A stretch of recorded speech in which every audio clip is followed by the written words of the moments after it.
Well, yeah. So thanks for everybody. So I would encourage you to interrupt me because this is not a formal presentation, but I will try to go through the four propositions and share with you my reading of them, and then hopefully have a good discussion. Uh, so as the mid-up about page says, these four propositions are really related to Spinoza's idea of sense perception, memory, and imagination. So these are the key words for today's discussion. And I read the ethics together with another secondary literature, which is a book written by Wolfson. And it's a bit old, but it's very scholarly in the sense that Wolfenson was, at his time, the well-established authority on medieval scholarship. And obviously, Spinoza was regarded by him as the last medieval scholar and among the first of the modern era after Descartes. And so his interpretation of ethics was very detailed and was very easy for me to follow because he put Spinoza in the context of the Aristotelian tradition through the medieval scholarship and then to the modern days. So that makes the reading much easier to digest. So for today's discussion, just to set the scene, as we discussed last week by Blake, Proposition 14, the Proposition 14 talks about perceiving. So that's already getting into the sense perception topic. So from there, we're going to dive deeper into the various senses and the external, the five senses we usually think of, and then the internal sense.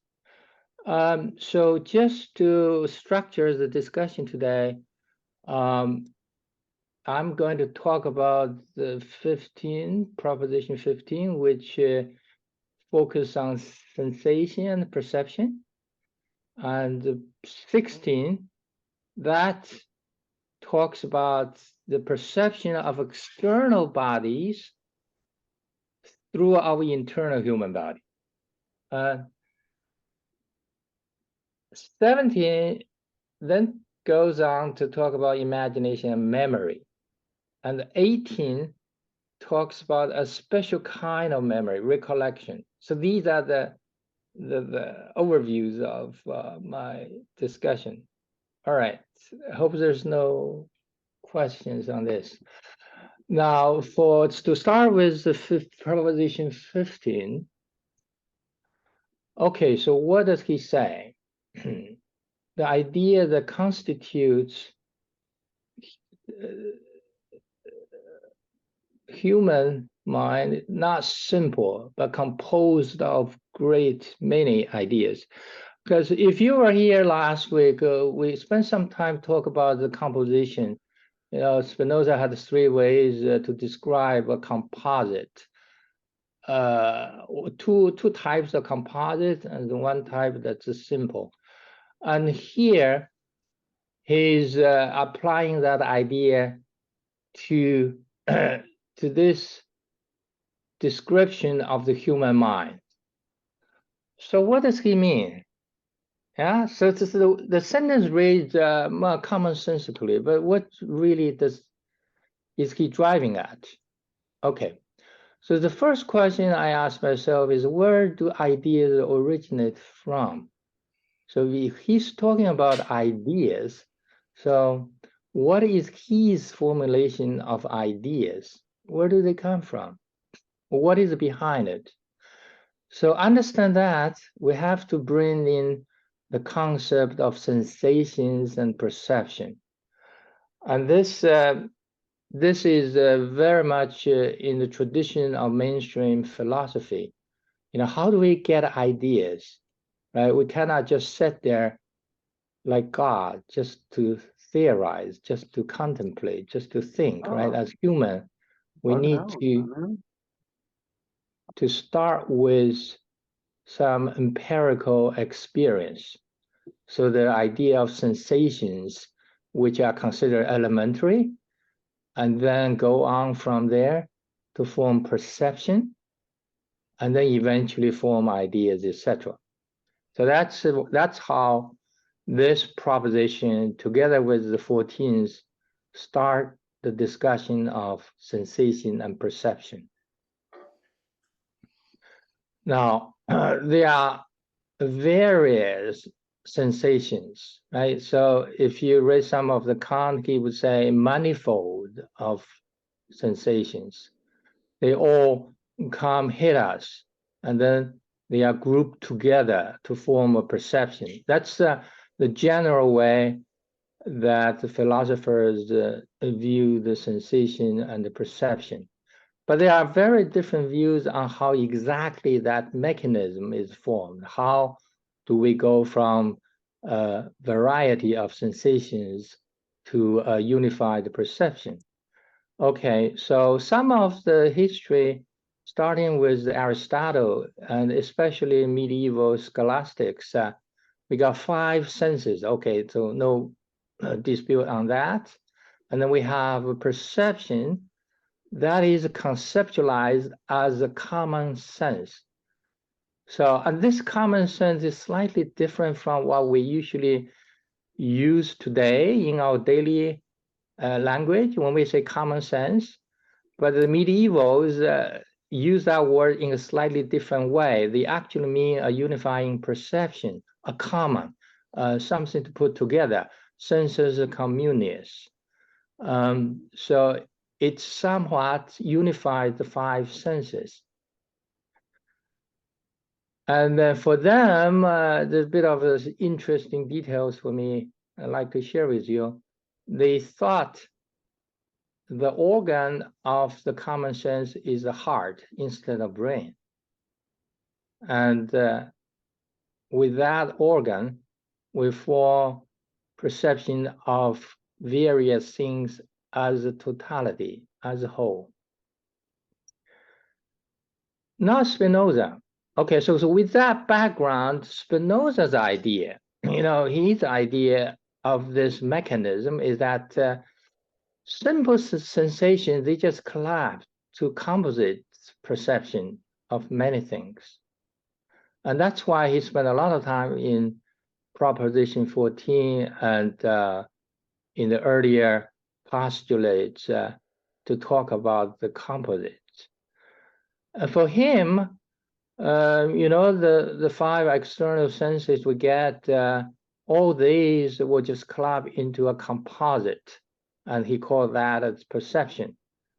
And they don't come one by one, they come all together, they hit us all together.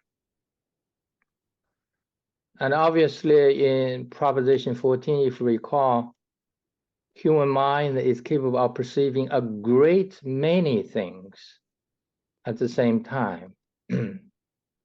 So here, Spinoza's formulation of the sensation and perception is getting closer to Kant. The Kant has this formulation, the synthesis of the manifold of sensations in our perception, or intuition. He's getting closer without specifying details. Now, of course, you can also think in this way. Something, Nick, before you leave that slide, that one thing that struck me reading this is it seemed to me that Spinoza's account anticipated evolutionary biology without obviously his knowing it. If, for instance, the organ of sight would originally have just been a patch of skin that was light sensitive. So originally there was a sensation. Before there were perceptions of visual objects. And we're no longer aware of the sensation the way our brains have evolved. It's only in very exceptional circumstances. For instance, if you enter a dark room and turn on a light suddenly, you will be aware of a sensation before the perception kicks in.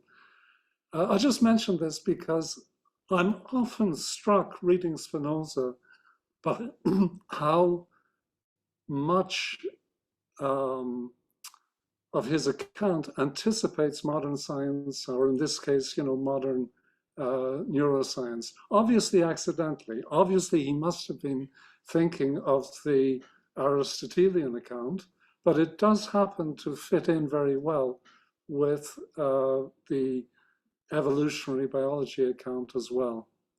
Just something that occurred to me when I was reading that proof. Yeah, that's very, very good comment. And all the philosophers are limited by this, status or the level of advance of science at their time. But the way they think philosophically sometimes goes beyond, or went beyond. Can I just just to add to that, yeah. Sorry, can I just add? I just want to clarify something here. When you talk about ideas in the mind, right? Let's say your own ideas in your own mind. Where exactly? How does Spinoza account for those ideas? Where do those ideas ultimately originate? Yeah, that's a very good question, Robert. So let me just finish up the thought with Curley. I'll come right back to you. So the stage of the science, but there is one difference Spinoza had with respect to the Aristotle and the medieval. He did not think the organ for perception is in the heart. He still thinks it's in the head, the brain. So that's one difference. But that's a small difference.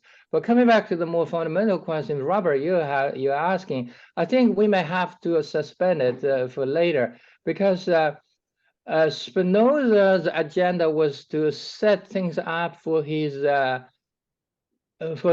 theory of human flourishing.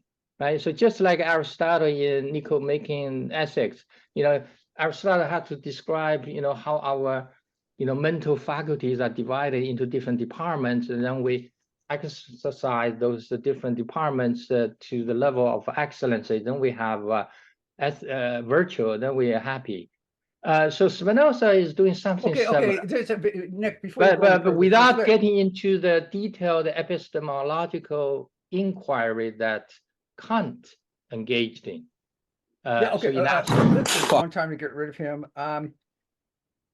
No, listen, Nick, I have a very simple question. Just let me offer you a little scenario here, okay? For Spinoza, first of all, your mind is an idea in God's mind that represents your body, right? Sort of, it's a representation of your body, right? Correct? Okay, just say your idea. So just finish the okay. Well, my point is that the ideas that occur in your mind are under the attribute of thought, which is distinct from the attribute of extension.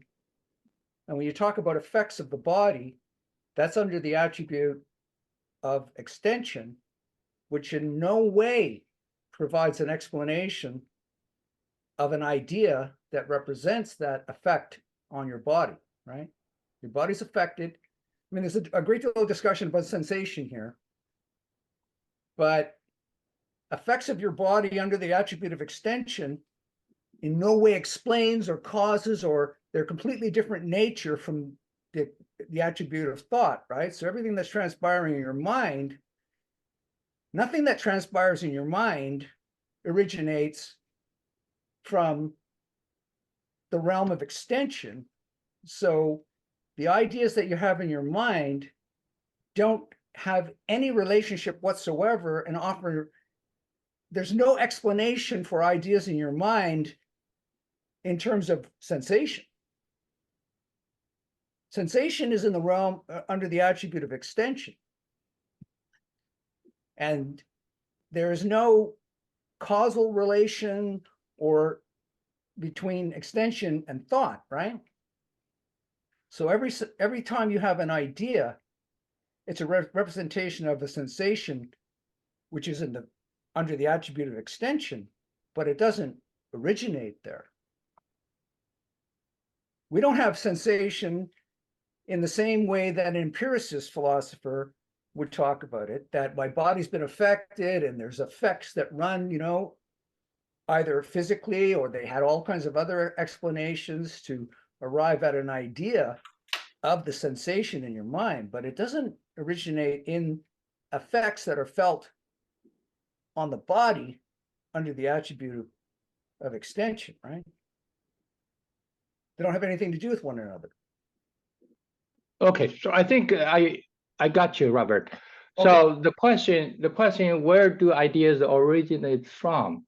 That was just a question. So I'm not saying Spinoza was answering that question in any definitive way, right? So whether the body and the mind are related, or how Spinoza relate them, well, we can have a discussion later. But right now, all the Proposition 15 is trying to say is that if our body is affected, and obviously that from the extension,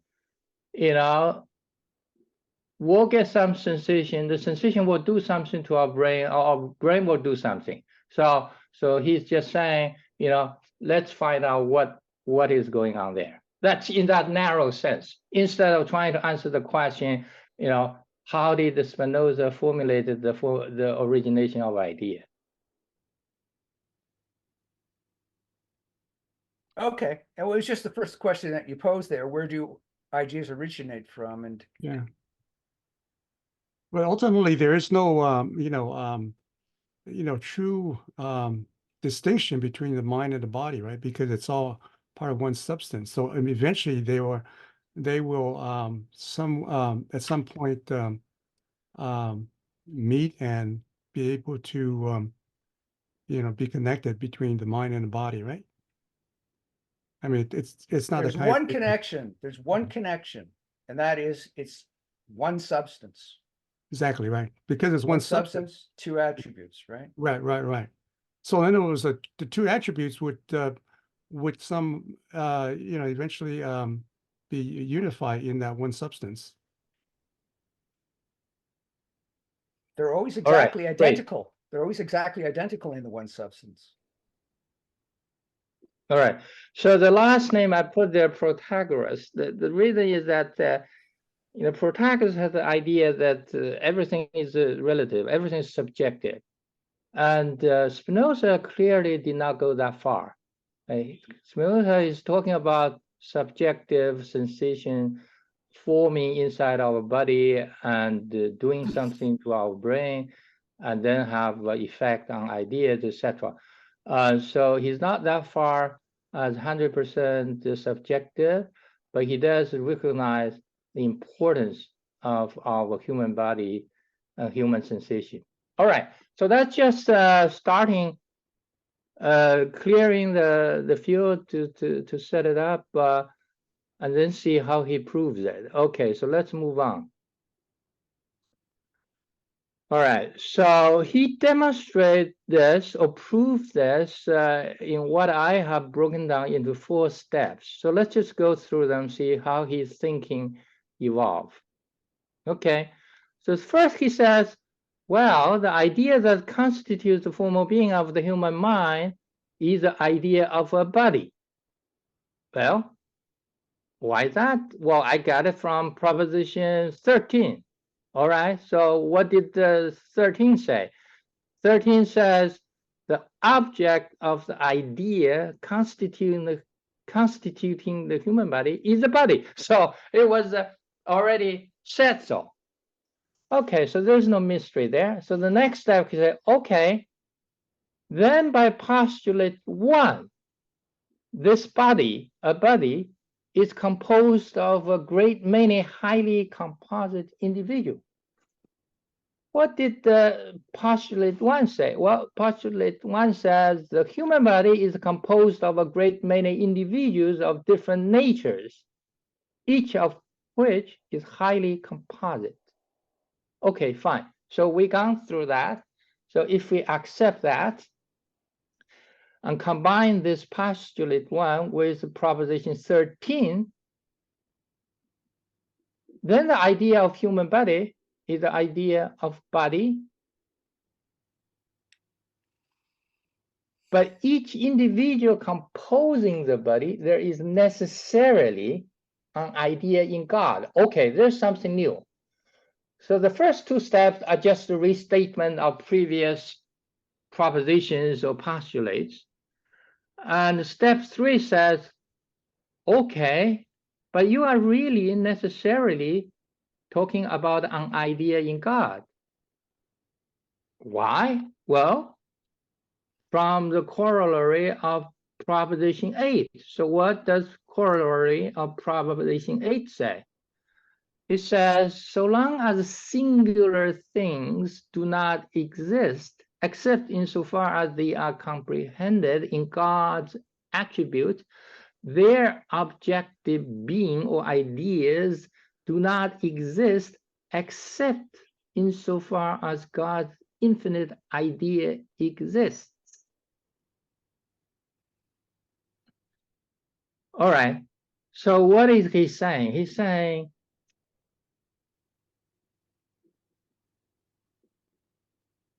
if they do not exist, but they do exist as God's infinite idea. So even if we don't see it, even if we don't see a corporeal thing, and our mind still thinks about it, that must be because the thought we think is the thought within the God's infinite ideas. Yeah. So maybe, Robert, this is another case for where ideas come from. It comes from God for Spinoza. So that's why I say the answer to the question is very complex for Spinoza. It's not one single answer. All right, so that's his step 3. Now, the last step, then he says, okay, if you follow me by now, then combine that with proposition 7. Then I can conclude the idea of human body is composed of many ideas of the parts composing the body. All right, so what does P3 say? P3 says the order and connection of ideas is the same as the order and the connection of things. So in step 3, he brought in the ideas of God, or God's infinite idea. And in step 4, he cites P3 and saying, well, you know, the ideas and the things, bodies are connected. And the order and the connection of both are the same. So therefore, you know, you can go logically from a statement on the idea to a statement on body. That's his the proof. Don't you think he's being a bit long-winded here? You know, he could have just cited proposition 7. The order and connection of ideas is the same as the order and connection of things. The idea, the mind is the idea of the body. He's already shown the body is composite, so the mind must be a composite idea, composed of many individual ideas. So yes, but then he has to I wonder if he really needed to go through all of this rigmarole, but it's it really is just a straightforward consequence of Proposition 7, isn't it? That's true, Patrick. But then he has to deal with the case, what if the things do not exist in Yeah. our mind?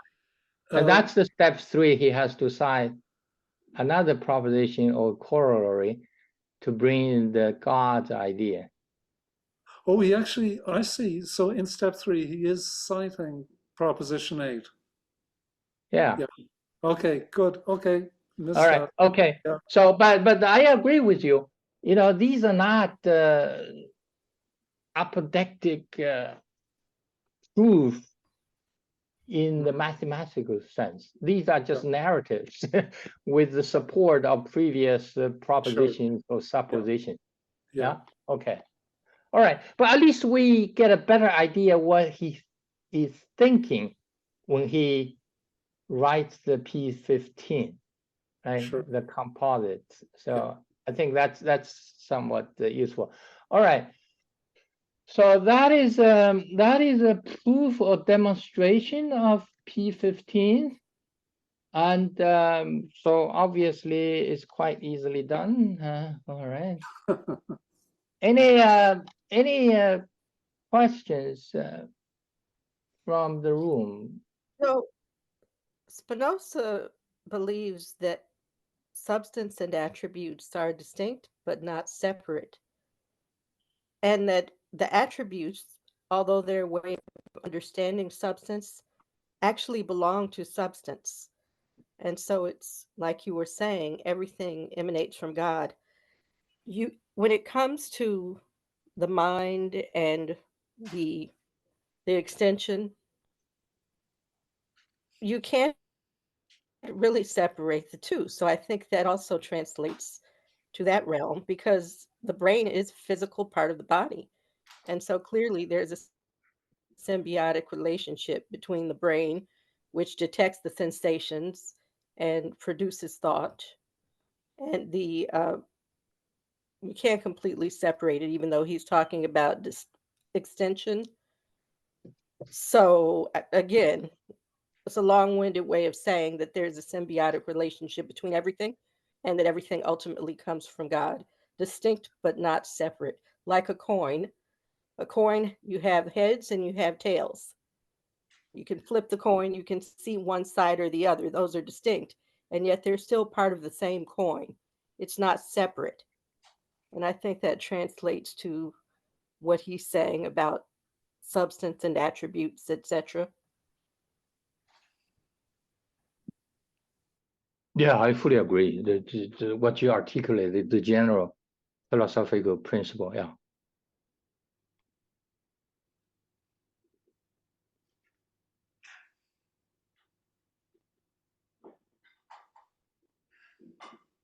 Meaning, I mean that, you know, Spinoza went into greater details under that principle of his formulation.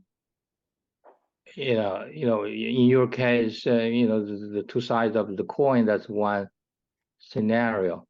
But when we say mind and body are not separated, but then we still, or at least Spinoza still need to describe how they interact with each other in a slightly more granular way.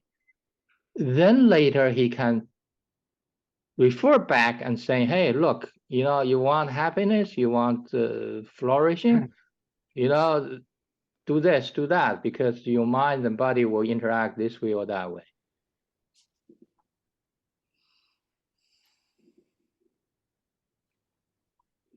And then, All right. And then on a lighter note, if you want to call it, it's our relationship with bacteria.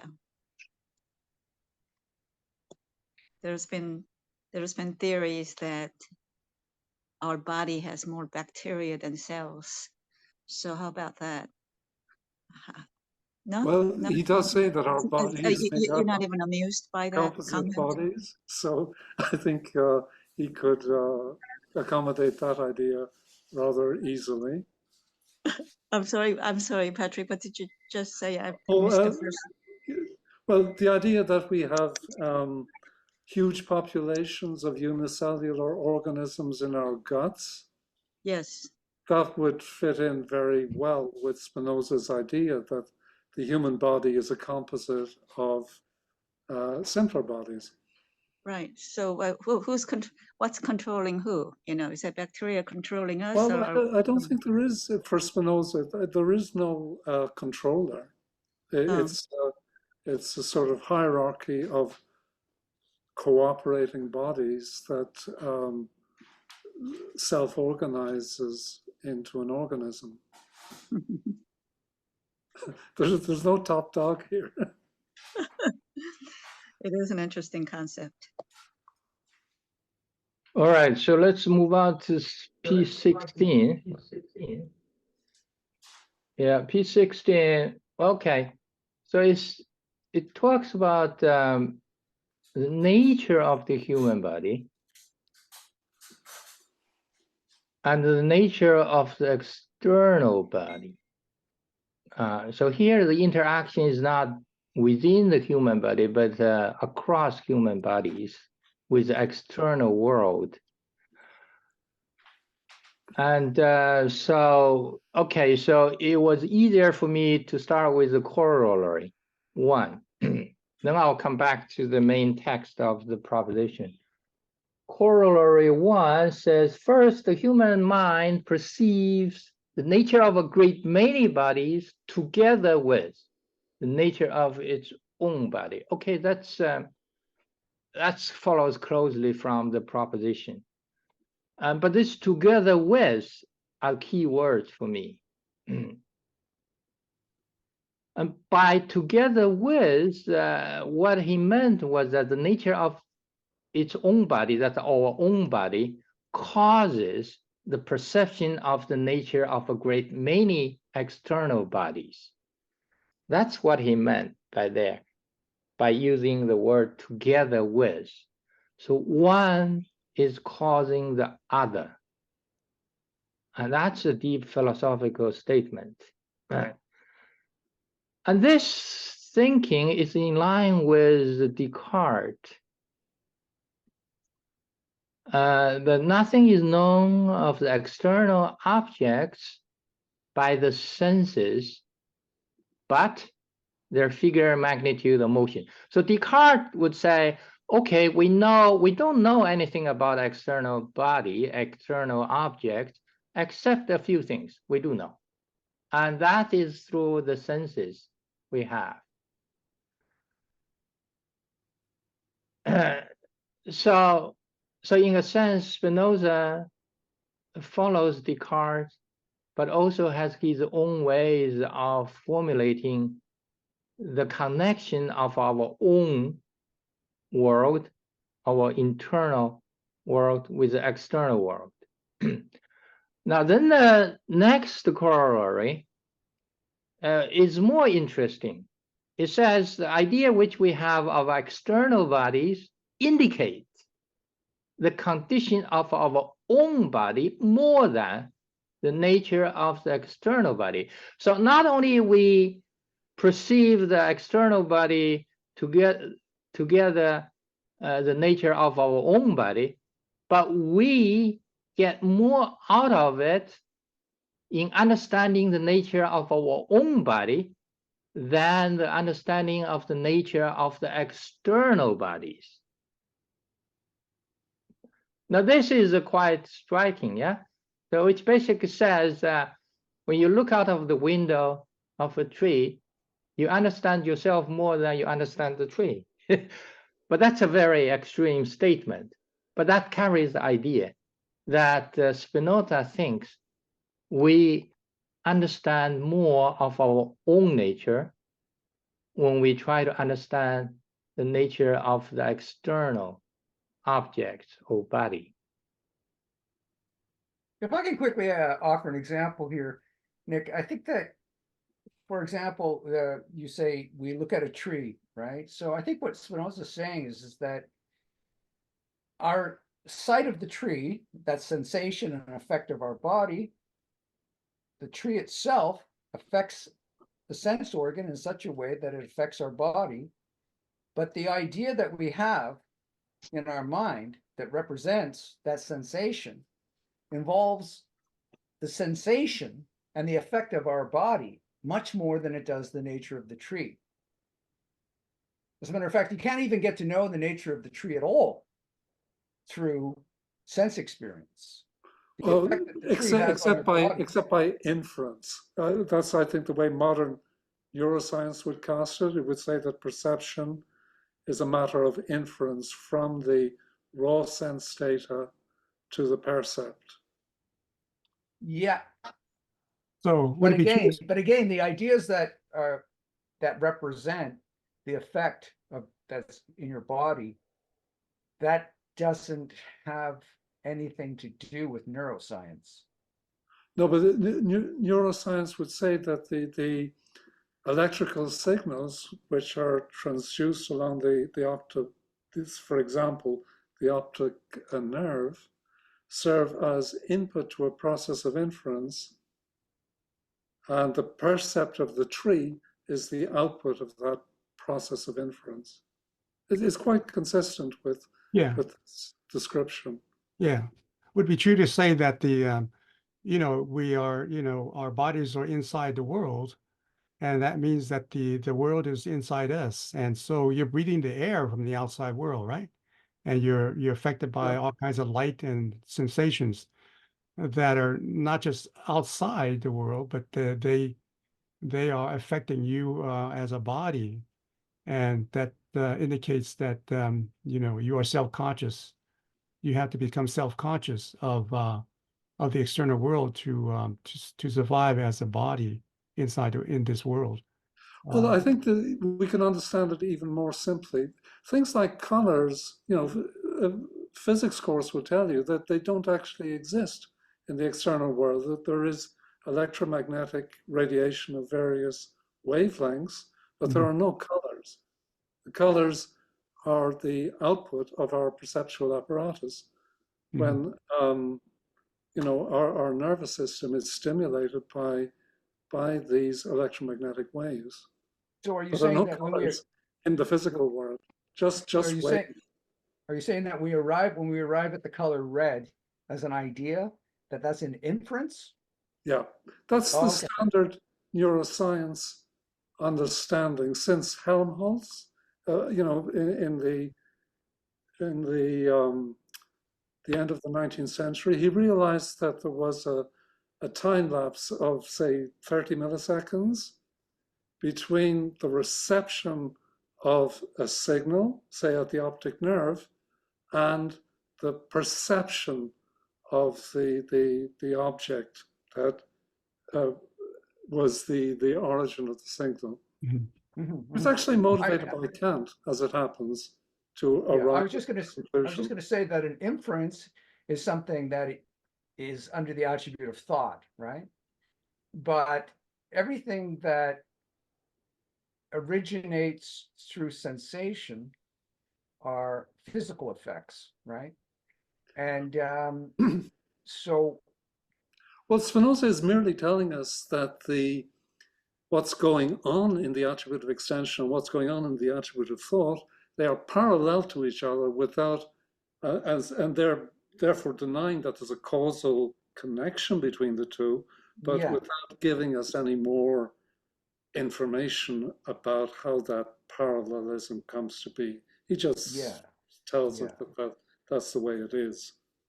Yeah, because the sensation and the representation are radically different things. And I think that Spinoza points out that these are not images that, in a sense, are consistent, certainly not veridical with the object that is affecting your body, right?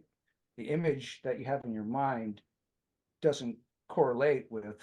Yeah, he keeps on telling us that the ideas generated in this way are inadequate or confused. He's going to hammer that home time and time again in subsequent propositions.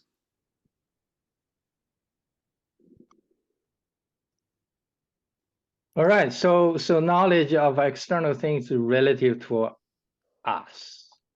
Yeah, so outside world just mirrors. Mhm. But this has a very significant implication, which is not two sensations of the same thing, same external thing experienced by two different individuals can be exactly the same. So when I attend the meetup session, I will have a different sensation from Patrick attending the same meetup. I Sure. hope 98% are the same, but there's slight difference. But that's an implication of his idea, if you follow his idea, right? All right. So now you might recall from Appendix to Part 1, he actually had a lot of examples. So many heads, so many attitudes. That's just a proverb he cited. Everyone finds his own judgment more than enough. There are as many differences of brains as of palates. Okay, so all these are carrying the same idea that, we experience the outside world differently, subjectively. All right, so let me end with another thought though. However, but Spinoza does not affirm the purely subjective nature of sensation. Well, it's subjective. Of course, each of our body reacts to the same external things differently, but they are not 100%. They're not purely subjective. There are still elements of objectivity somewhere. Fred. There's a shift in proposition, starting with proposition 16, where previously he was talking about bodies, and now he adds the qualifier, the nature of bodies, nature of the human body, nature of external bodies, our body, the nature of our body.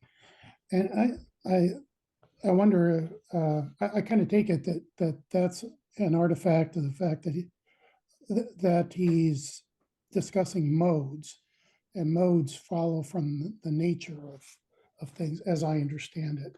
So it seems like, is this a little bit of logical housekeeping, that he always has to say the nature of the body rather than the body here? I think nature is often synonymous with essence for Spinoza. What he's saying is that we don't actually penetrate to the essence of an external body this way. It's the way I would tend to read that. That we do not penetrate to the essence? We do not, no. But it says at the same time. It'll become clear in subsequent propositions. He keeps on telling us how our perceptions are inadequate and confused. They don't actually attain to the nature of the bodies that we are perceiving.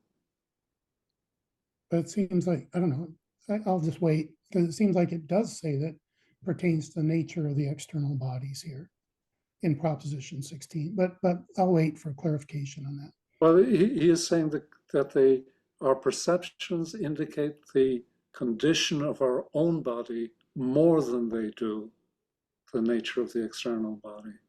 Oh yeah, I was looking at the preceding note that the idea of any mode is affected by the nature of the human body, at the same time the nature of the external body, the essence of the external body, perhaps indirectly via perceptions. I think this will, like you say, maybe this will become clearer later. I think it will. I think it will.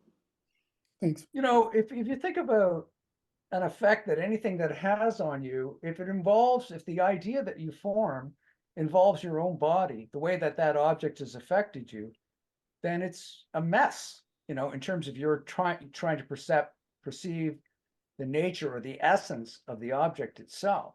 The essence of the object shouldn't involve how it affects you. And really the nature of a body I don't want to anticipate the 3 levels of knowledge, but I think that, you know, I won't get into it. It's just rationality allows for the perception in the sense of conception of the nature of a foreign body because it doesn't involve sensation. That's where you really get to the essence of an object. But there's other things to do with intuition and stuff that come up later in the book. You can imagine a scientist who say, I can look at this, I can understand this object without using sensation at all, just thought. That is a perfect conception of the object. You understand the nature comprehensively because you're not subjected to sensation at all in the perception of the object, right? It's sort of like the empiricist ideal. But anyway. Yeah, that's good. So just quickly, Fred, you know, we hope to get more clarity later, but on your question on mode, here, the first line is the idea of any mode.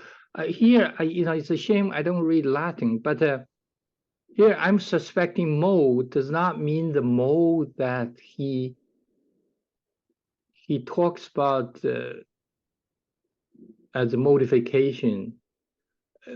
This mode is just English for any way in which the human body is affected. I think that's how I read it, rather than trying to link that mode to his more sophisticated use of the modification of attribute. That's, well, anyway. Okay, so with that, you know, suspended the question mark, let's move on. Okay, so these are the 2 corollaries that are helpful to understand his main proposition. So how did he prove it? In 3 steps. All right. So step 1, he says, okay, for all the modes in which your body is affected, follow from the nature of the affected body. So this is where I would read that for all the ways in which your body is affected, follow from the nature of the affected body. Right, of course, the nature of the body will determine. At the same time, from nature of the affecting body. By A1 double prime. Well, this is tough. So what does A1 double prime say? A1 double prime says all modes by which a body is affected by another body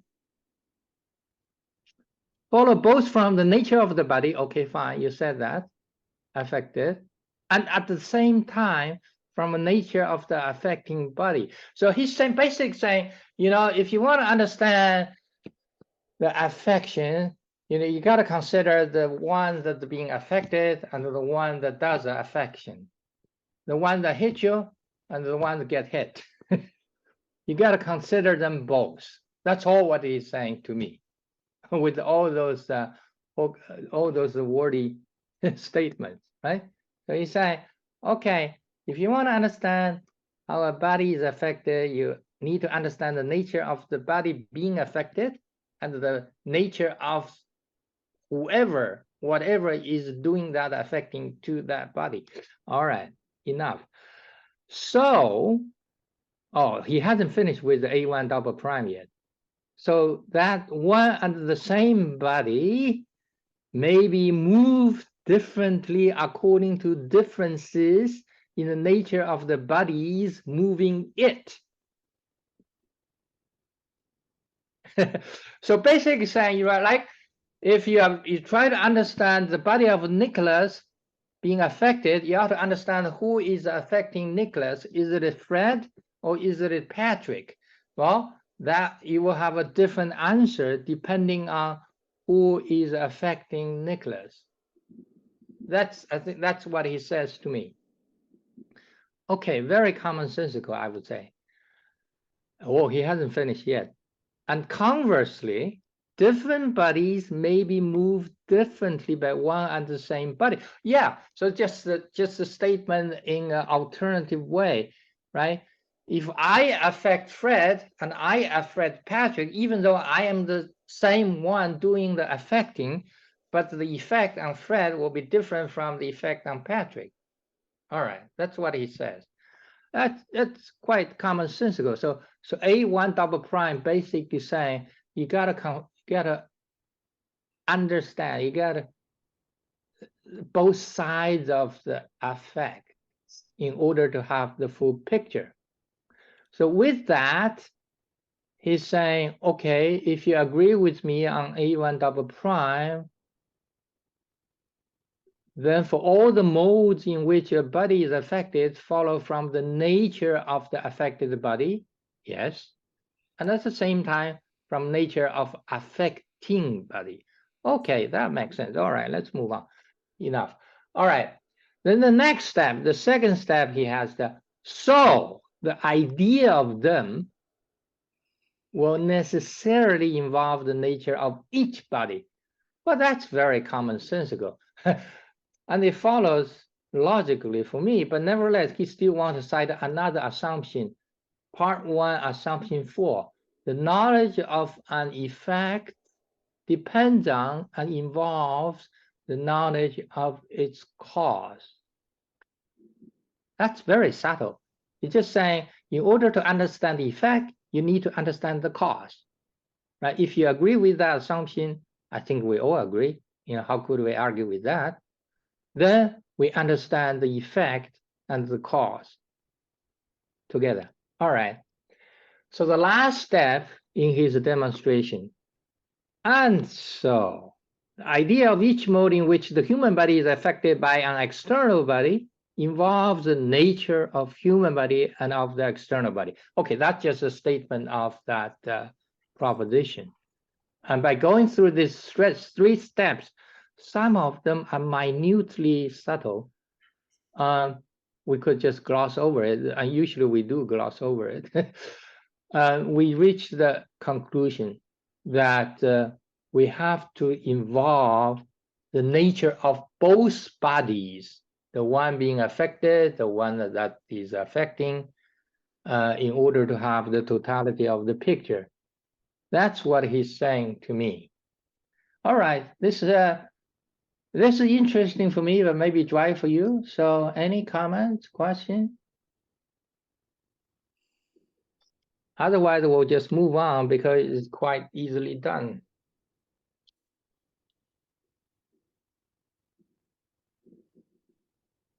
I hope this isn't too much of a simplification, but I would just say that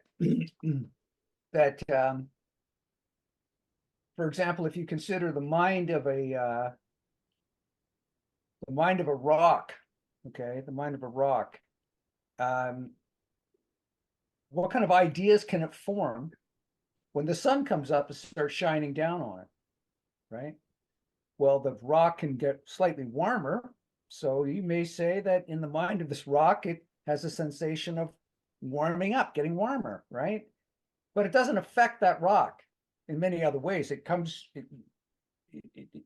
it just is subject radically to the sun, right? Whereas in the case of a human being, we have sensation like sight, right? And we can also feel things, right? So when the sun comes up, we can form a much better idea of what the sun is, not using rationality at all. I'm thinking now strictly in terms of sensation and the representation of those sensations.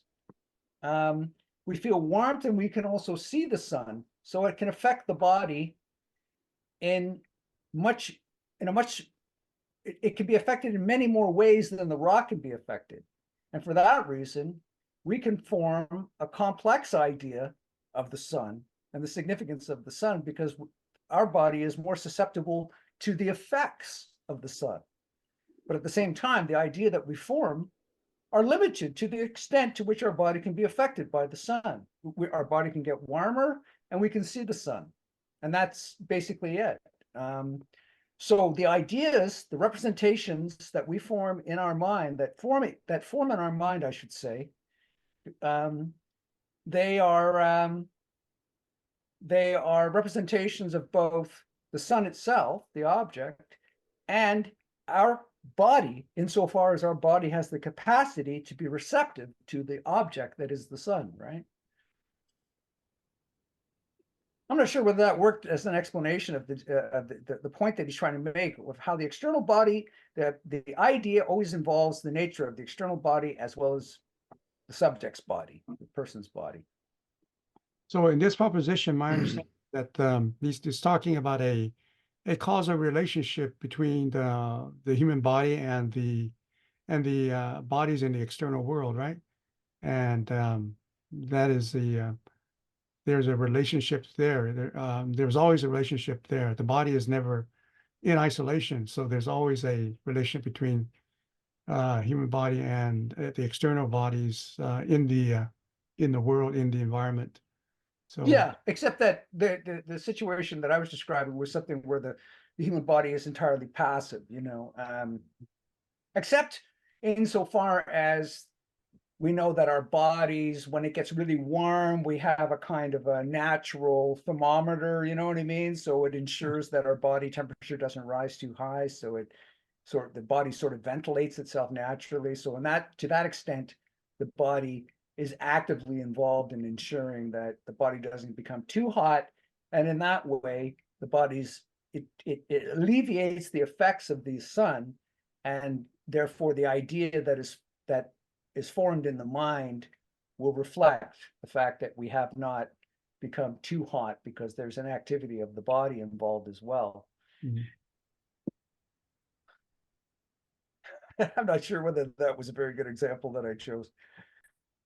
No, that was a very good example. That's why Kant was considered a greater philosopher, because he formulates the idea the way you just articulated later. Yeah. All right. So that was 16. Now go on to 17. 17 is interesting. As I said earlier at the beginning, he then moved on to imagination and memory, which are different from the external sensations. So what does he say? All right. If the human body is affected with the mode that involves the nature of an external body, okay, fine. You said you set that up for us earlier. The human mind will regard the same external body as actually existing or as present to it. What is going on? That was my first reaction when reading this. You know, what are you talking about? All right. So I went to Scholia, actually, which illuminates. So instead of reading the proposition in sequence, you read from back up. You start with Scholia. The Scholia is interesting. The affections of the human body, whose ideas present external bodies as present to us, we shall call images of things, even if they do not reproduce the thing or the external figures of the things. All right, so this is what he's driving at. You know, we start to imagine things, even if they don't exist or not presented to us. So Robert, so if sun doesn't come up, you still imagine the sun is there in your example. Well, as long as your body hasn't changed its effect, as far as you're concerned, the sun is still up. So this is where he's driving at. So that's interesting. Now, if you read the same Scholia in Shirley, it makes it even clearer. We will assign the word image to those affections of the human body, the ideas set forth external bodies, as if they were present to us, although they do not represent shapes. So Shirley, you know, transform the sentence to active tense and just say, you know, look, you know, if that's what's happening, that's called the image, right? So this is very clear. And then he went on to say, and when the mind regards body in this way, we shall say that it imagines. All right, that's just a word. That's just the verb for the noun, just defined. So Fred. That's helpful, Nick, that you have both translations there of the scholium, because these, to my mind, there's a different import, a slightly different import to the two.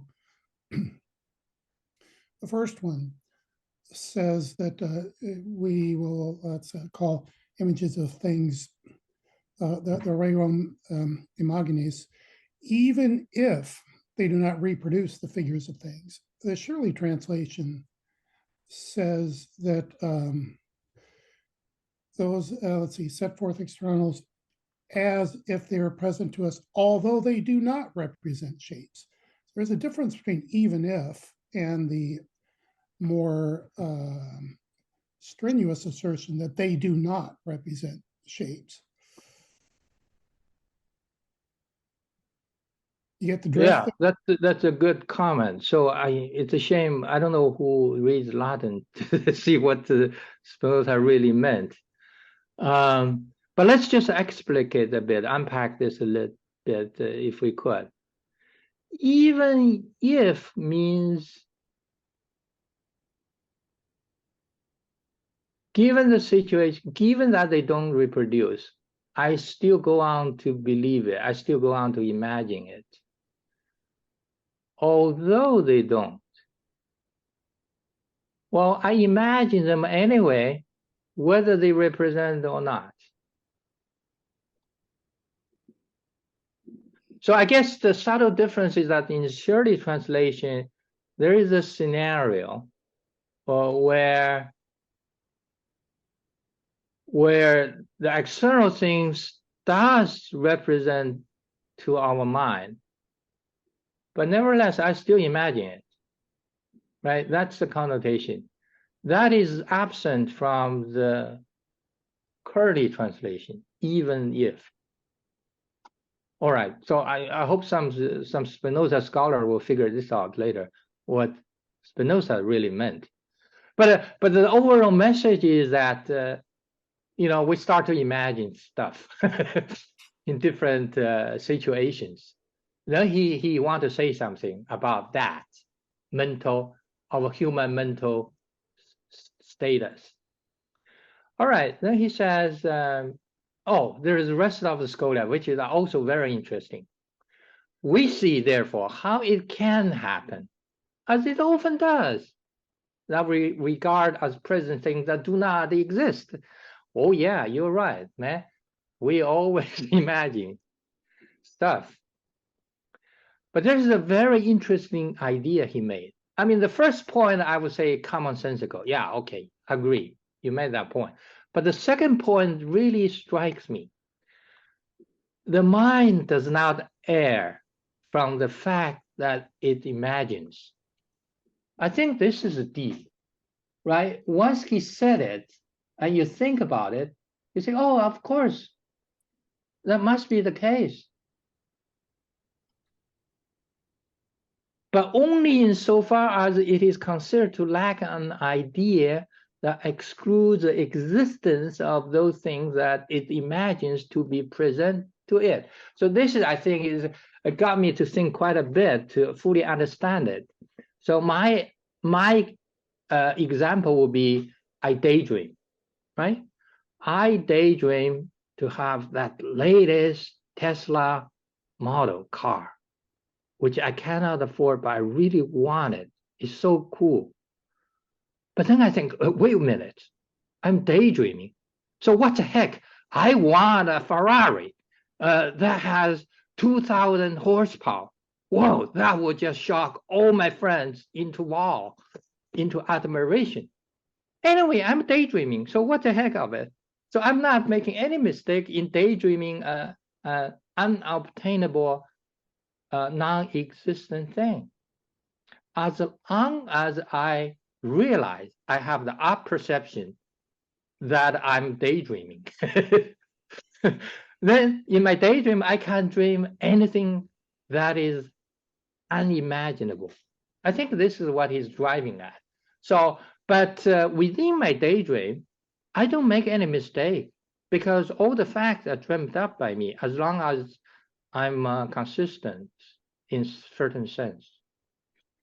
I find this interesting. Yeah, so he said that in his scholia. As I guess, a particular feature of our mental process when we imagine. And then he has another, oh, Fred, go ahead. Here, I think it's kind of sort of going back to the Latin here, imaginatio, that there's a difference here between his use of imagine and the way we often think of imagine as purely fictitious, that we're just inventing things that really do not exist. Conceptions. We're imagining fairies and unicorns and stuff.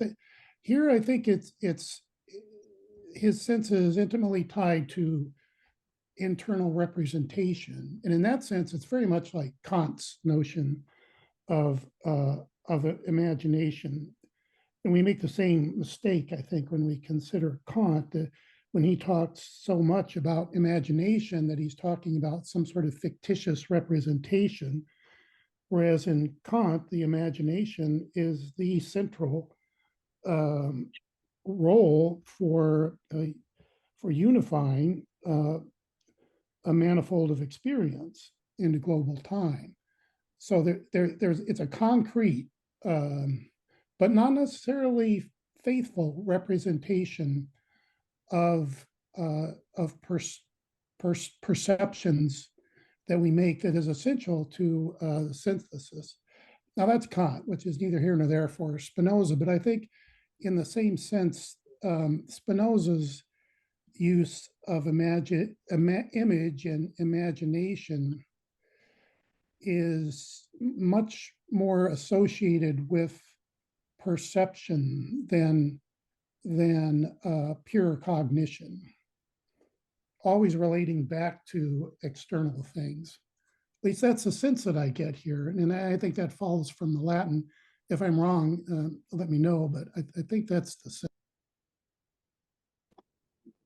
Well, thanks. Certainly not me. I don't read any Latin except a few key words.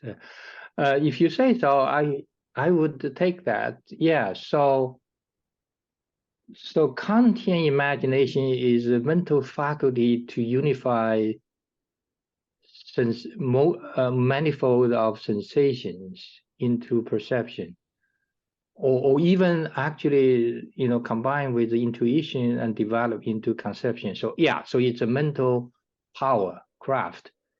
And for Spinoza, imagination is to recall the image formed, either because earlier being presented to or somewhat imagined. I don't know. Okay, but that's very good. I think if, comment. Sorry, I think there's a big difference between Kant and Spinoza here. I mean, Kant is doing something entirely different. What Spinoza is doing here is for example, he says, if the mind had the idea that excludes existence, then we wouldn't have any problem with the imagination at all, and that it would actually be an excellent faculty that we would enjoy, right? For Kant, the transcendental unity of apperception, right? It's this thing, this entity that forms on the basis of sensations that are accumulated and unified according to the intuition of time and space, and all this stuff may not have reality whatsoever for Kant.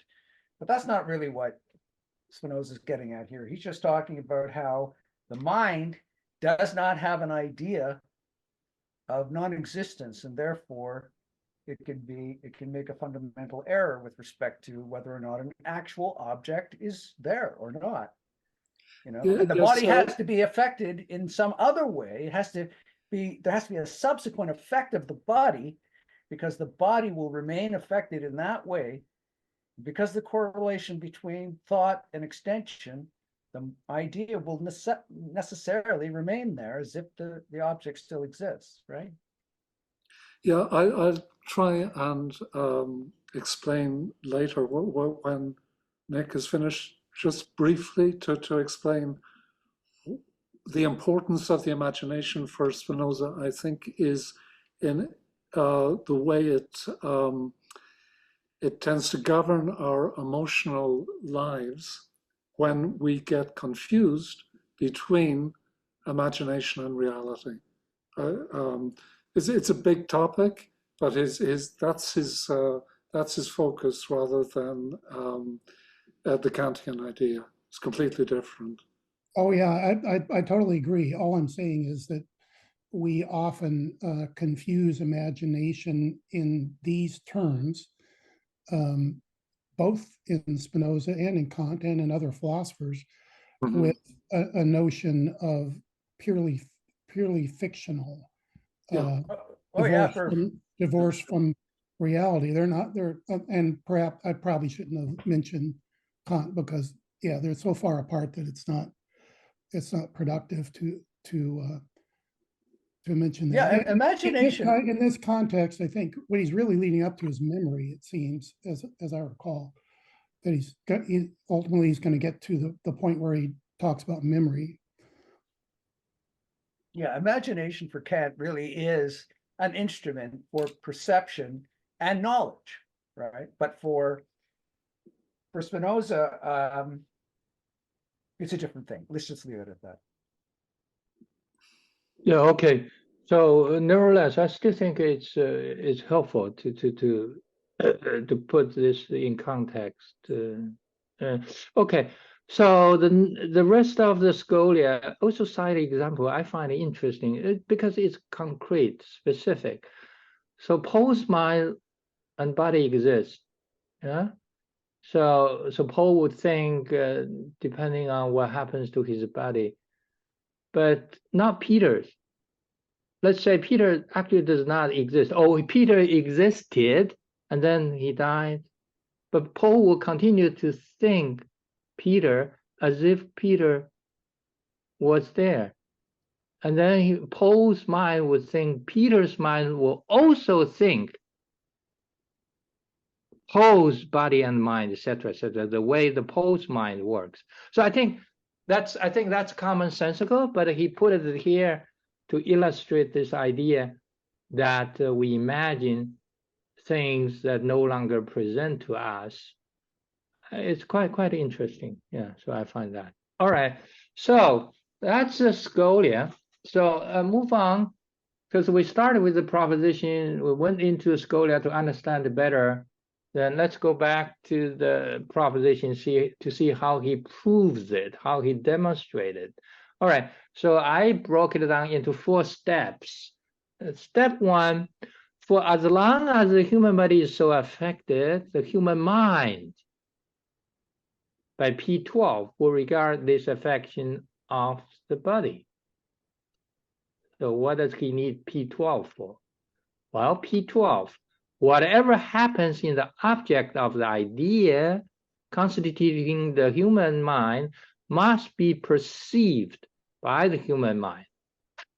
Okay? Or there will necessarily be an idea of that thing in the mind, i.e., if the object of the idea constituting a human mind is the body, nothing can happen in that body except which is not perceived by the mind. Oh, a lot of words, but it all says to me is that the mind perceives whatever happens. All right, but he's using that proposition. He concluded that human body will regard the affection of the body, which says the human body cannot ignore the effect on the body. Our mind cannot be numb. All right, so next step. by P16, it will have the idea of a mode that actually exists, an idea that involves the nature of the external body. Here, the mode is really a sophisticated word now. So what does 16 say? Well, we just covered 16. 16 says the idea of any mode in which the human body is affected by external bodies must involve the natures of the human body and the external body. Okay, so we just gone over the P16.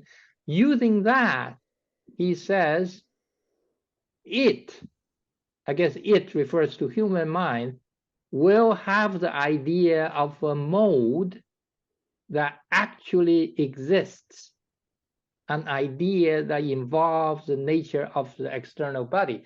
So he's saying, okay, 16 says you have to involve the nature of external and human body. And here 17 says you must have an idea of the existence of that external body, so you can talk about the nature of that external body, something like that. All right, so we'll go on. He says that is an idea that does not exclude but posits the existence of the presence. Okay, so I think I just said that in my own words. So you have to posit, you have to presuppose the existence of the nature of external body. Last step, and so the mind, with the help of another corollary of P16, we just covered that, okay, will regard the external body as actually existing or as present. Okay, I think we just covered the C1, corollary 1.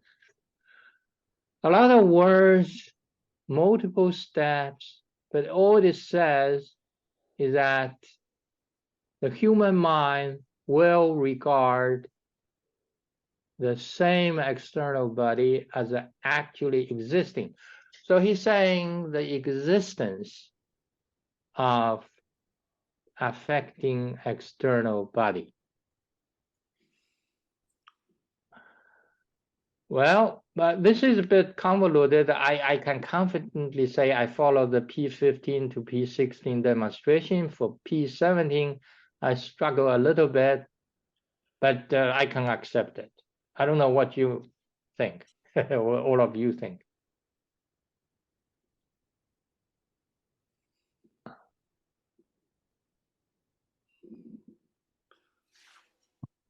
No? Okay, so I will move on. He has a corollary to this proposition, which I think is quite interesting. It's another way of stating his main idea. So the corollary, although the external bodies by which the human body has once been affected neither exist nor are present, the mind will still be able to regard them as if they were present. So this is just another way, cleaner way of saying we imagine. And the demonstration is in 5 steps. Step 1, well, external bodies so determine the fluid parts of the human body. Okay, this is where the old day science comes in. When he says fluid part, he means blood, right? So that's what he meant, blood. So his conception of how the sensation work is that, our senses are affected, then the signal goes through the blood through our human body, and they often thrust against the softer part. By softer part, he meant the nerves and the brains. So that's his conception at his time of the human biology or neuroscience at his time.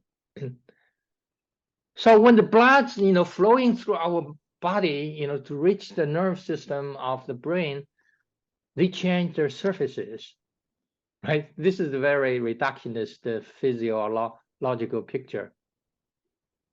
Because of postulate 5 says the human body to be preserved require a great many other bodies by which it is, as it were, continually regenerated. So we cannot be in isolation. We need a lot of other stuffs. So there's a lot of logical deduction here. With the result, and then he wants A2 double prime. You know, all those blood, they are the blood, reflect from it in another way than they used to be before. So he's basically saying the blood bouncing off each other, bouncing off the, you know, our internal body organs when they try to reach the brain. So A2 double prime basically says when a body in motion strike against another which is at rest and cannot give away, then it's reflected, so it continues to move. So this is the picture in the text that, you know, you have this bouncing off of an object. But these are all very commonsensical. I mean, he is spending a lot of ink on this. I don't know why. I don't see any deep philosophical meanings of this, but just a description of his day's science. All right, so moving on. Step 3, consequently, okay, because of this way of blood flowing through our body, they continue to move. They will affect the human body with the same mode concerning which the mind will think again. Okay, finally they reach the brain, the mind starts to think. Because of P12. So what does P12 say? Whatever happens in object or idea constituting mind must be perceived. All right, so we gone through this. We decided the P12 earlier. All this makes sense, I guess. Okay, so step 4, by 17. Well, okay, that's the main proposition we just covered. The mind will again regard the external body as present. Oh yeah. So external body as present. This will happen as often as the fluid part, as the blood of the human body encounter the same surfaces. But okay, so he's basically saying, you know, regardless of whether that external body is present or not, if we have those blood flowing through our body, reaching our brain, our mind will think that external body is present, and therefore have various subsequent mental activities. Okay, P17, we just covered that. So last step. So although the external body by which the human body has once been affected do not exist, the mind will still regard them as present as often as this action of the body is repeated. So as long as the blood flowing through our body reach the brain just thinks, yeah, you know, right, that thing affects me, and that's it. I find this interesting as to understand his detailed thinking background, but not much philosophy in it. No. All right. Any questions on this long drawn out proof or the narrative actually? Well, he's talking about how a body that initially feels an effect, right? How that can permanently or for a certain duration of time leave an effect on the body, right? So in other words, something like the sun, I keep using the sun, don't ask me why, the sun warms up your body and then the sun disappears, but your body retains the warmth for a little while, right? So he's talking about how the body can feel the effect, can be modified by an object after the object is no longer in existence, right? the sun goes out of existence, my body's still going to be warm for a little while, but not forever, because it's going to feel another effect, and that's the cold. And then the effect of the cold will change the modification of my body, right? That's Also, all it's about. It's really Right. just very rudimentary physics. so is that the work of the imagination as well, or? Well, it's always going to be represented in your mind, Right. right? Because it's the one substance. Yeah. So in other words, the mind has this faculty of imagination that can imagine itself. The external world is still there, even though it's not there. Right? You're inside your house, and you can still imagine that you can still feel that the environment outside, it's whether it's storming or raining or whatever. But you're inside the house, but you can still imagine that what's happening in the outside world, right? Yeah, but you're using it in terms of like someone using their imagination as an instrument, right? I think that what Spinoza is talking about is effects of the body are represented in the mind in a mode that he refers to as imagination. And that's because it doesn't involve anything. These ideas are referred to as images because they don't involve anything like intellect or understanding, right? Right. So, and it's in a sense, it's when you use your imagination, it's not like you're actually using your imagination. It's almost like the imagination is using your mind, right? You are the medium for images. And remember, I mean, nothing it can. Human volition is not something that is part of the world of Spinoza. You know what I mean? Like the human being doesn't really actually, ultimately, in the end, we'll discover that the human mind can do some things, but it can do very little at the level of sensation. Sensation is entirely subjective. It feels effects. Now it gets involved because we have the nature of our body. It gets involved in the representation in your mind, but I'm not sure any of this, what I'm saying right now, is worth it.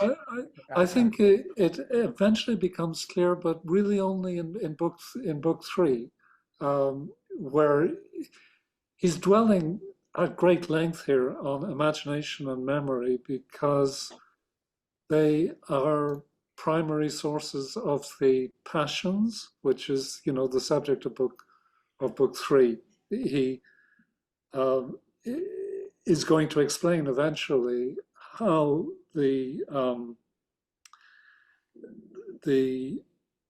imagination drives our passive emotions, imagination and memory, and the random association of ideas. So when Nick is through, I'll just present a few statements of propositions that show the use that he is going to put this machinery to eventually, that will explain why he is dwelling on it in such painful detail.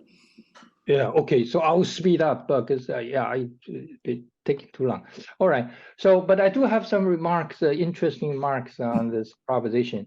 So the sensation is not purely subjective, as we just gone through it. There's involves the external body. So despite of the sensation, perception is not always reliable. Those bended sticks in the water, that kind of thing. It's known that the senses are sometimes deceived, but it's only known confusedly. This is Spinoza saying. It's not known in what manner they deceive. So Spinoza has no insight into the way the mind work in that particular situation. But he did say, if after doubt we acquire a true knowledge of the senses and know in what way by their instrumentality objects are presented at the distance, doubt is again removed. So he's still optimistic that we could get access to the true knowledge of the outside world. This is from another work of his, but this is the idea. So it's subjective, but not 100%. There's still objectivity in it.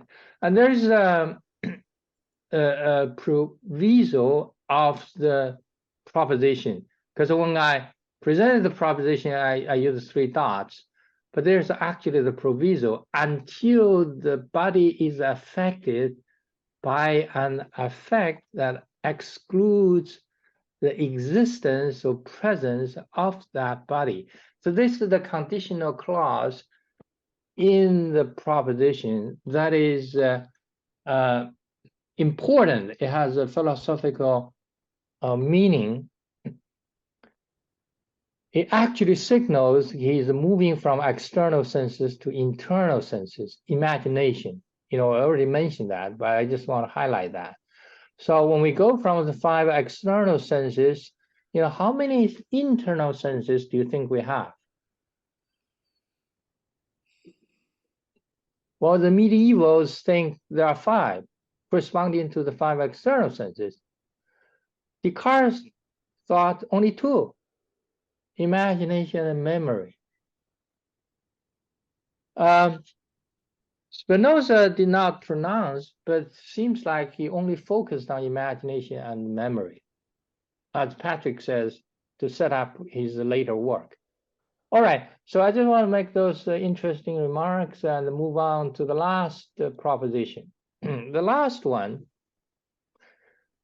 if the human body has once been affected by 2 or more bodies at the same time, so starting from the similar premise, then when the mind subsequently imagines one of them, it will immediately recollect the others also. Now he's talking about memory now, because recollect, Curley translation uses remember, and the Latin is reminiscencia, so reminiscence. Huh? It's a special type of memoria by Wolfson's interpretation. And here, another idea is very important, is the association of ideas by temporal contiguity, because he says immediately, same time, more than 1, more than 2 or more. So this association of idea is better articulated in Scholia. What memory is, a certain connection of ideas involving the nature of things which are outside the human body. So once again, connection is same as linking in Curley translation, and Wolfson used concatenation. You put them together, right? You put those ideas together. You put 2 and 2 together. An example, he gave a very interesting example. If you see the traces of a horse in the sand, so how do you link up with other ideas? Well, if you are a soldier, you think horse, horseman, battle, war, that's what your connection is. If you are a farmer, horse, plow, field, harvest, that's how you link up your idea. So the linking up, the connection, the concatenation is also subjective. So each one, according as he has been accustomed to join and connect the images of things in this or that way, will pass from one thought to another. Right? So it's not a uniform single way of connection.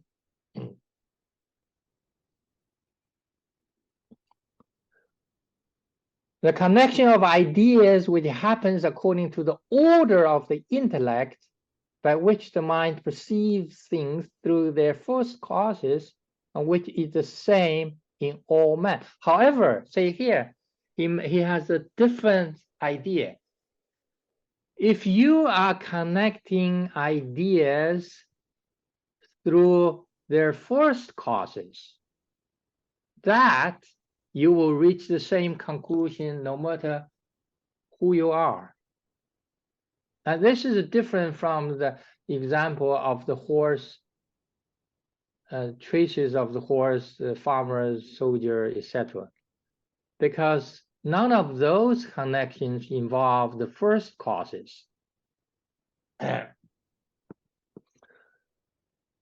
All right, so let's see how he demonstrates this proposition. 3 steps. First, given what we have covered in P17, he says the mind imagines the body because the human body is affected and disposed as it was affected when certain of its parts were struck by an external body itself. Okay, yeah, that makes sense. Okay, P17, we cover that. But step 2, by hypothesis, that's the hypothesis of the proposition. That is, if the human body has been affected by 2 or more bodies, the body was then so disposed that the mind imagined 2 or more bodies at once. Yes, of course, we start with more than 1, 2, and the mind would imagine 2 as well. And the last step, therefore, it will now also imagine 2 or more at once. And when the mind imagines 1, it will immediately recollect the other also. Well, that's just a tautology. If I imagine 2, that means I imagine 1 and then recollect the other. All right, so that's how he demonstrated his proposition. And by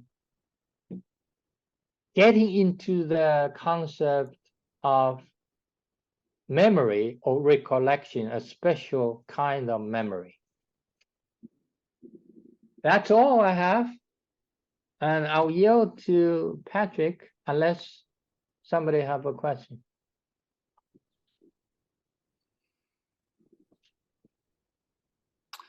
All I wanted to do at this point was to try to given how sort of technical and detailed it is, I thought it might be useful to try and put it into a larger context by explaining ultimately what he's going to do with these mechanistic theories of imagination, memory, and the association of ideas.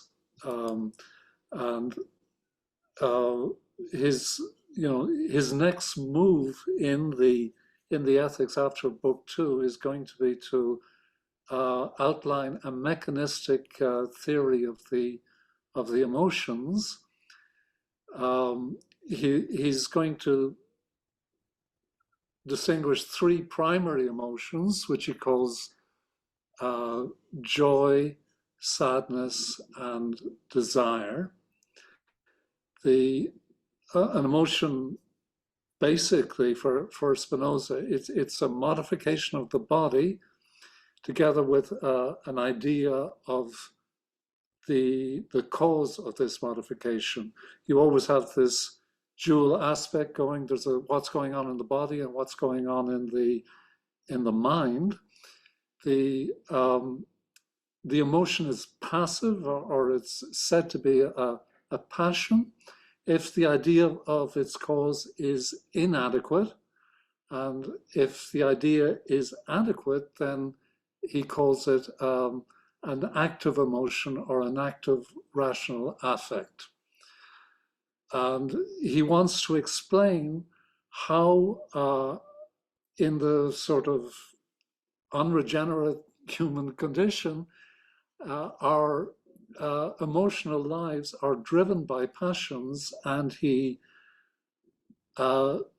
relies very heavily on the ideas of imagination and memory and random association of ideas that he has outlined in Proposition 17 and 18 to elaborate his theory of the emotions. He's going to, in book 3, in the appendix of book 3, if I remember correctly, he has a taxonomy of 48 emotions, and he's going to explain how all of these emotions can be broken down into the primary emotions of of joy, sadness, and desire. So what I plan to do was just cite a few propositions from Book 3 to show how he's going to explain common emotions in terms of imagination, memory, and random association of ideas. So I'll just share my screen. This won't take long. All I want to do is just provide a larger context for the ground that that Nick has covered. So I'll share my screen.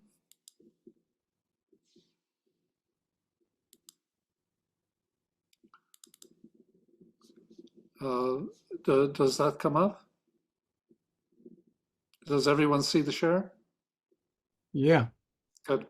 Okay, so traditional moralists usually pit reason against emotion, but that's not the way Spinoza is going to organize it, because for him, reason and emotion are really just two sides of the same coin. But he is concerned to set up a dichotomy between reason and imagination. Nick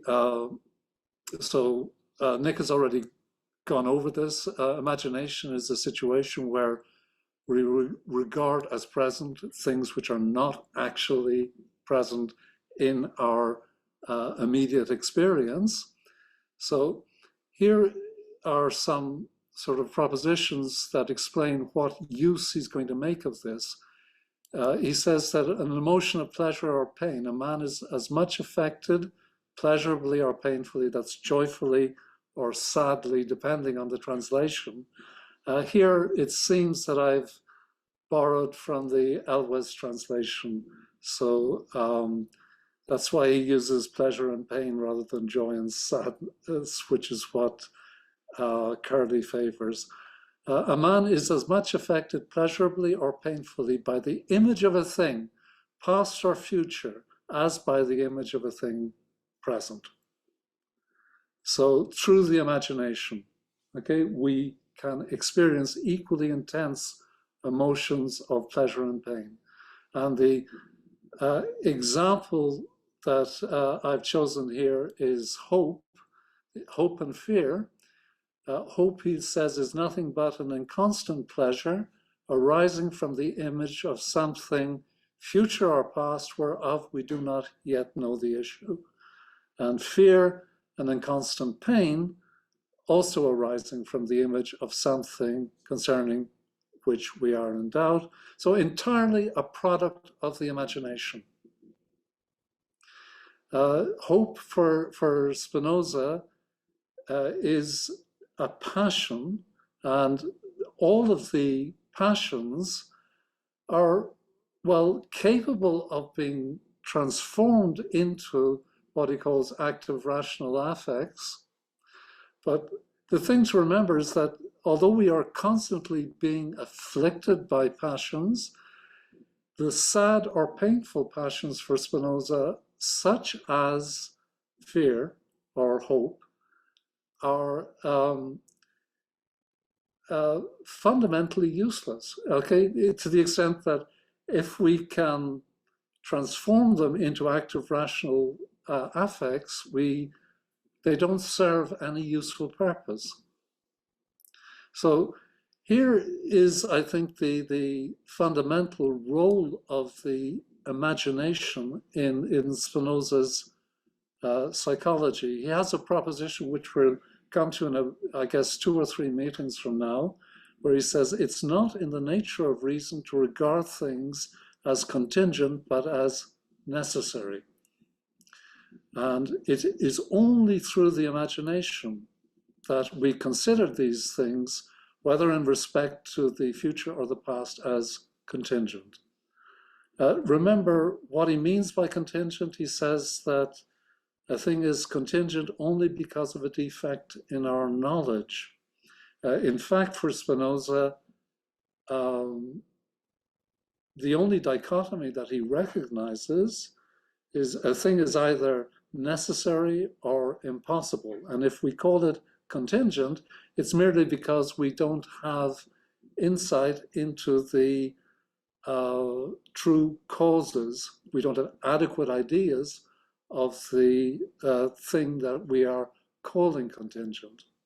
So the contingency is, for Spinoza, just a product of our ability to imagine things, and to the extent that we are capable of understanding things, we would see them as necessary. So the sort of ideal of the free man, or the person who is governed only by reason, he would literally not be subject to the emotions of hope or fear. So I've just selected that one example because I think it's maybe the most striking of how Spinoza's treatment of the emotions is going to differ from that of the whole tradition of moralists in the Western canon since I guess Plato. He's also going to, so this is to illustrate the role of the imagination in driving our passions. The other major driver which he's going to use in his theory of the emotions is this phenomenon of the accidental association of ideas. So in Proposition 18, he has categorized memory this way, okay? He says it's a certain association of ideas, and the idea, what I understand him to be saying here, is that we have an experience in the present moment which we associate with an experience that took place in the past through this mechanism of association that Nick just went through in detail following Proposition 18. So the way that plays out in his theory of the emotions, he will say that if the mind has once been affected by two emotions at the same time, it will, whenever it is afterwards affected by one of these two, be also affected by the other. Okay, so it's this mechanism of imagination and the association of ideas that is going to play out and govern our emotional lives. Anything whatever can be accidentally a cause of hope or fear through this process of emotion, of association of ideas. We get to associate good and bad omens with things in a random sort of way, and this drives typically our emotions to the extent that we are not capable of understanding them adequately.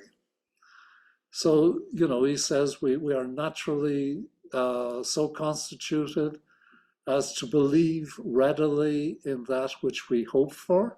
Again, an association of ideas that is going to drive emotions of hope and fear.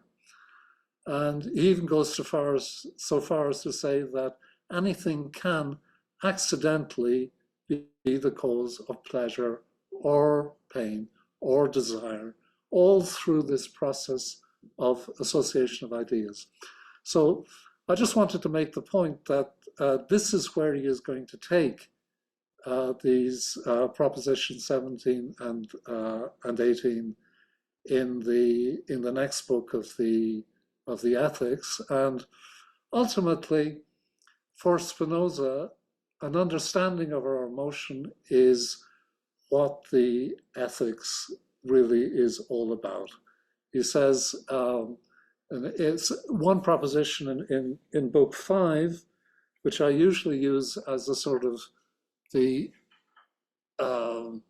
epitome of the ethics. He says that He who clearly and distinctly understands his emotions loves God, and the more so in proportion as his understanding is clear and distinct.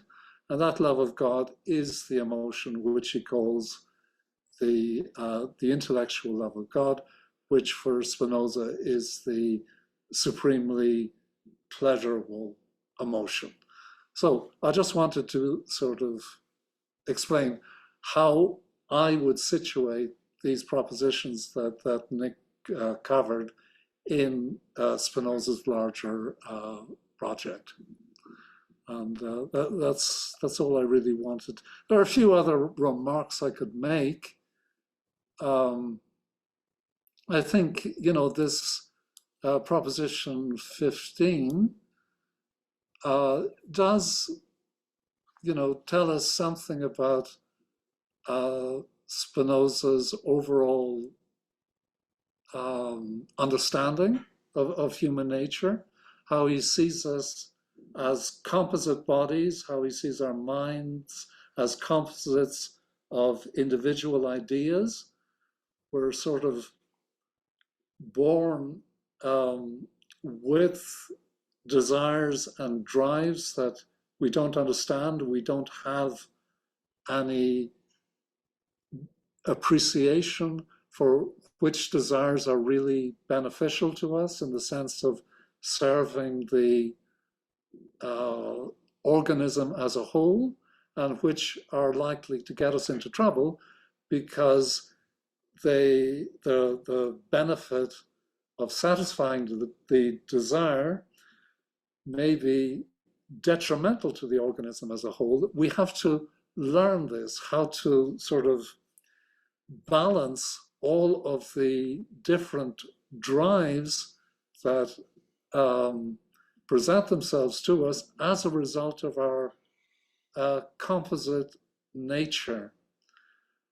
And this also sort of plays out in his political philosophy. We're not going to actually cover this in the ethics, but Spinoza is at least as well known as a political philosopher as he is an ethical philosopher. And you see very much the same themes occurring in both. You know, Spinoza was the first political philosopher to advocate for things like freedom of speech, freedom of religion, and the idea that the different components in society need to be given a hearing, that we can sort of sort things out through the use of reason. The same dynamic that is working within the individual, Spinoza also sees as being the driver of sort of functional political organizations. So I'll stop there. I'm just gone off on a tangent altogether, but it's I thought it was worth doing because it's so easy to lose sight of the wood for the trees in reading Spinoza, and he makes such unreasonable demands on the reader. Going through the ethics, he expects the reader to have a clear memory of everything that has gone before, and that really is something that only can be acquired through multiple readings. Okay, so I'll stop there. That's all I wanted to add to Nick's presentation. So I'll stop the share, and we can see what else we should discuss. Patrick, when you talk about hope and fear, those are kind of like negative, you know, results of the imagination, or is it by way of well, it's driven by the force of the imagination, operating without our realizing what's going on, without our realizing that we are, you know, hope involves an exercise of the imagination concerning what's going to happen in the future. And we don't actually know what's going to happen in the future, but we imagine various scenarios as real. And depending on where our imagination leads us, it causes us to hope for an outcome or to fear another outcome and to vacillate between the two.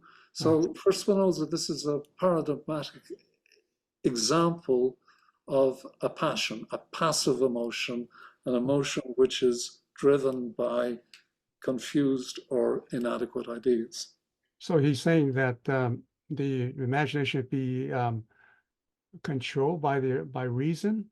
Is that the solution? Well, that's the source for Spinoza. He uses the word, we'll see this as we work through book 2, he uses the word imagination almost synonymously with confused idea or inadequate idea. Okay. I mean, as we saw, he is actually at pains to point out that the imagination is a valuable faculty of the mind if we know how to use it properly. It's clear that in order to be able to plan for the future, we have to be able to imagine alternative possibilities. Okay, so in that scenario, the imagination is a valuable faculty, but it's when the imagination runs away with us that it becomes a driver of what he calls the passions. And so it should be regulated by reason and by the understanding of necessity, right? Well, ultimately, yes. So we won't even get to his explanation of reason until the week after next. The agenda for next week's meeting will be, Nick, you might want to jump in here, but the what he's going to do is explain why our ideas, why the mind's idea of itself, why the mind's idea of the body and of the body's external to itself, all of these are generally inadequate and confused. And then that goes from about, well, I think from about proposition 23 to about 31, and then only starting at proposition 31 does he start to talk about the power of reason, and which he calls knowledge of the second kind. So we're really now going to do a sort of deep dive into his theory of knowledge. By the time we get to proposition 40, we will have covered 2 of the 3 kinds of knowledge. The third kind of knowledge is what he calls intuition, and that occupies most of the rest of book 2 beyond proposition 40. Yeah, right. So the reason and other emotional components are all part of our cognitive faculty. And then beyond that, there is the motive faculty, the will, So all these are kind of laid out by him and many other philosophers. And once he covered this one by one, then so then he reaches the key part of his work. How does the human propensity to emotional act actually run up against the deterministic world, and therefore by becoming aware of that, we may be able to reach a stage of flourishing. That's how I read it, and I wish maybe Patrick actually put this at the beginning of the presentation, the context, the Well, I forest. think actually, Nick, for next week's presentation, it would be a good idea to maybe start with the distinction between adequate and inadequate ideas. Because if I remember correctly, the word inadequate occurs in the statement of almost all of the propositions from about 23 to 31. Perhaps I could maybe do that first and not take very long, maybe 15, 20 minutes at the beginning of the meeting next time.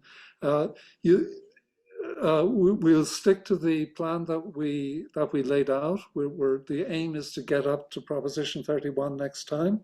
Is that correct, Nick? Yeah, that's where he stopped at the inadequate. Yeah, to cover all of the inadequate ideas next week. Yeah. Yeah, good.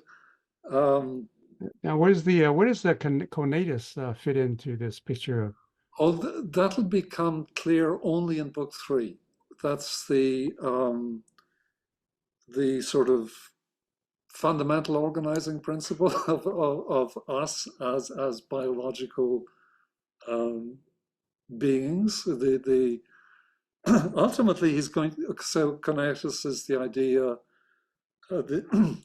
the endeavor to preserve in being, which he makes actually fundamental, a sort of cornerstone of his ethical doctrine. He says that it is the only foundation of virtue. And he also calls it the actual essence of man. But he's not going to introduce this until Book 3. So there's still quite a lot of development to be done. The real challenge, I think, is to get through Book 2. If we get through Book 2, we won't have any difficulty making it through to the end. I think, Nick, you will agree with my assessment. If you look at Wolfson's table of contents, he has 800 pages of commentary on the ethics. Half of it is devoted to Book 1. A quarter of it is devoted to Book 2. And the remaining quarter covers Book 3, 4, and 5. And that really is an indication of how much difficulty is involved. Books 3, 4, and 5 we're going to be able to get through with much less, work. There's a sort of dramatic change in tone between Book 2 and Book 3. Book 3 is really much easier to get through. So in fact, I would encourage anyone who hasn't presented but thinks, it might be a good idea to present, to have a look ahead to Book 3 and see if that material appeals to you sufficiently that you might want to present some of it to the group.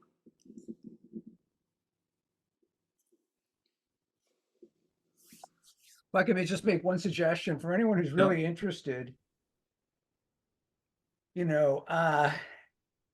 confusion really only originates in a failure to grasp the premises and the propositions of the first part. You really have to know exactly what is being said in Part 1, because I don't see any real problems with Part 2. Sometimes, maybe the physics get a little bit complex, and sometimes Spinoza uses very labored expositions to make a point, but ultimately it's all perfectly consistent with everything that he has established in Part 1. So it's something very important not to lose sight of what is what you should understand from part one. If you really Yeah, want I to think he follow only it really clearly. closes that loop by the time he comes to book 5. You understand? Book 1 is going to recede into the background in books 2 and book 3, but the themes will become more prominent later on. Yeah.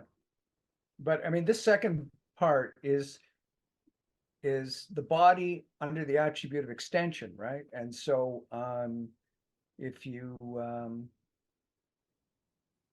recognize that oh, I don't know what I'm talking about. Forget it. Well, it's just you later really on, have to I have a mean, good grasp on part one. towards the end of book 2, God makes an appearance again, but only after he has got through Proposition 40, if I remember correctly. God Yeah, is. I mean, I'm not talking about God. I'm just talking about God the, is off stage physics. I'm just talking about the physics. for the time being. I'm talking about the physics, not. I mean, all the time he's talking about how the body is affected by other bodies and things like Well, that. no, That all has to do with- he is going to change his focus a bit now when he talks about truth and falsity and reason. But that's epistemology. It's not you know, the ontology of book 1.